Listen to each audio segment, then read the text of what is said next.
Hi hello friends, എല്ലാ കൂട്ടുകാർക്കും മൗനരാഗത്തിൻ്റെ പുതിയൊരു റിവ്യൂയിലേക്ക് സ്വാഗതം.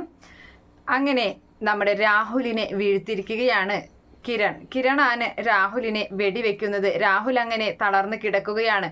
ഒന്നും അറിയാതെ രൂപ വെടിയുടെ ഒച്ച കേട്ടിട്ട് വെള്ളം ചൂടാക്കി ഫ്ലാസ്കിലാക്കുന്ന സമയത്ത് വെടിയുടെ ഒച്ച കേട്ട് മുകളിലേക്ക് ഓടി വരികയാണ്. ആ സമയത്ത് കാണുന്ന കാഴ്ച, ചോരയിൽ തലയിൽ നിന്ന് ബ്ലഡ് ഇങ്ങനെ പോയിട്ട് ഒഴുകിക്കിടക്കുന്ന, ബോധമില്ലാതെ കിടക്കുന്ന രാഹുലിനെയാണ്. എന്താ ഇവിടെ സംഭവിച്ചത് എന്ന് ചോദിക്കുന്നുണ്ടെങ്കിലും അതിന് മറുപടിയായിട്ട് മറുപടി പറയുന്നതിന് മുമ്പ് തന്നെ രാഹുലിനെ എടുത്തു പൊക്കി വേഗം ഒരു വെള്ളത്തുണി എടുത്ത് തല ചുറ്റും ഇങ്ങനെ കെട്ടുകയാണ്.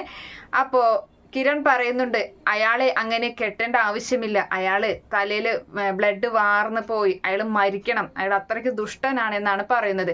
എങ്കിലും മോൻ ജയിലിൽ പോകും ഇവൻ മരിച്ചു കഴിഞ്ഞാൽ, അതുകൊണ്ട് അത് ശരിയാവില്ല എന്ന് പറഞ്ഞുകൊണ്ട് ചന്ദ്രസേനൻ അവന്റെ തലയ്ക്ക് വലിയൊരു കെട്ടൊക്കെ കെട്ടിവെച്ച് കൊടുത്തിരിക്കുകയാണ്.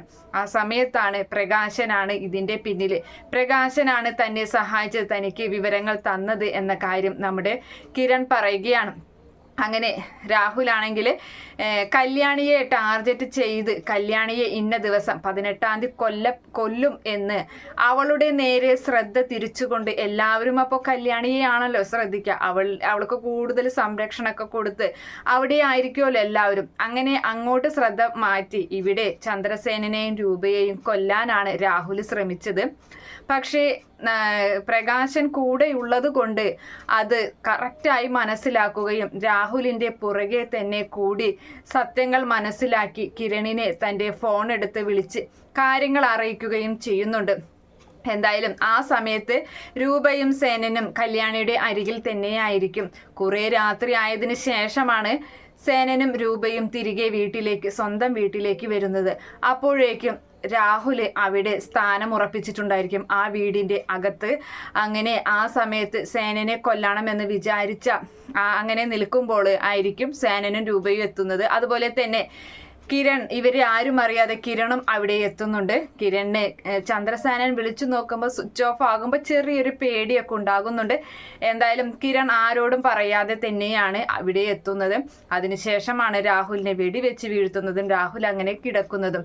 എന്തായാലും നമ്മുടെ പ്രകാശന് ഇങ്ങനെ ഒരു കാര്യം ചെയ്തതിൽ എല്ലാവർക്കും ഒരുപാട് സന്തോഷമാവുകയാണ്.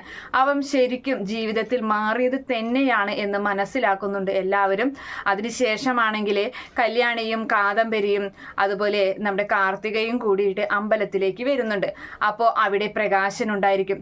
പ്രകാശനെ കാണുമ്പോൾ തന്നെ പെൺമക്കൾ 3 പേരും പ്രകാശന്റെ അരികിലേക്കും പ്രകാശൻ മക്കളുടെ അരികിലേക്കും വരികയാണ്. അവരൊരുപാട് സ്നേഹത്തോടും സന്തോഷത്തോടും കൂടിയുള്ള വാക്കുകൾ തന്നെയാണ് പ്രകാശനോട് പറയുന്നത്. അതുപോലെ തന്നെ പ്രകാശന് കണ്ണ് നിറഞ്ഞു പോകുന്നുണ്ട്. തൻ്റെ മക്കൾ തന്നോട് സ്നേഹത്തോട് സംസാരിച്ചില്ല, പ്രത്യേകിച്ച് കല്യാണി.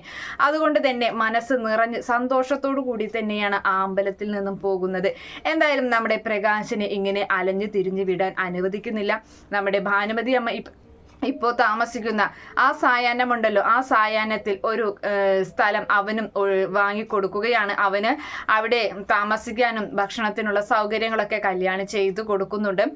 അങ്ങനെ നമ്മുടെ കല്യാണി പ്രകാശനെ സ്നേഹിക്കുകയും അതുപോലെ തന്നെ കാദംബരിയും കാർത്തികയും ലക്ഷ്മിയും ദീപയൊക്കെ പ്രകാശനെ അംഗീകരിക്കുകയും ചെയ്യുന്ന ഭാഗമൊക്കെയാണ് എന്തായാലും വരാൻ പോകുന്നത്. ഇതിനിടയിൽ രാഹുലിനെ പോലീസിൽ ഏൽപ്പിക്കുന്നുണ്ട്. അതുപോലെ തന്നെ വിക്രമാണെങ്കിൽ പോലീസ് പരോളിൽ ഇറങ്ങുകയും ചെയ്യുന്നുണ്ട്. അപ്പോഴായിരിക്കും ഇനി അടുത്ത പ്രശ്നങ്ങൾ ഉണ്ടാവാൻ പോകുന്നത്. എന്തായാലും കാത്തിരുന്ന് കാണാം. ഈ റിവ്യൂ ഇഷ്ടപ്പെടുകയാണെങ്കിൽ ഈ ചാനൽ ഒന്ന് സബ്സ്ക്രൈബ് ചെയ്ത് സപ്പോർട്ട് ചെയ്യുക. Okay friends, bye, thank U.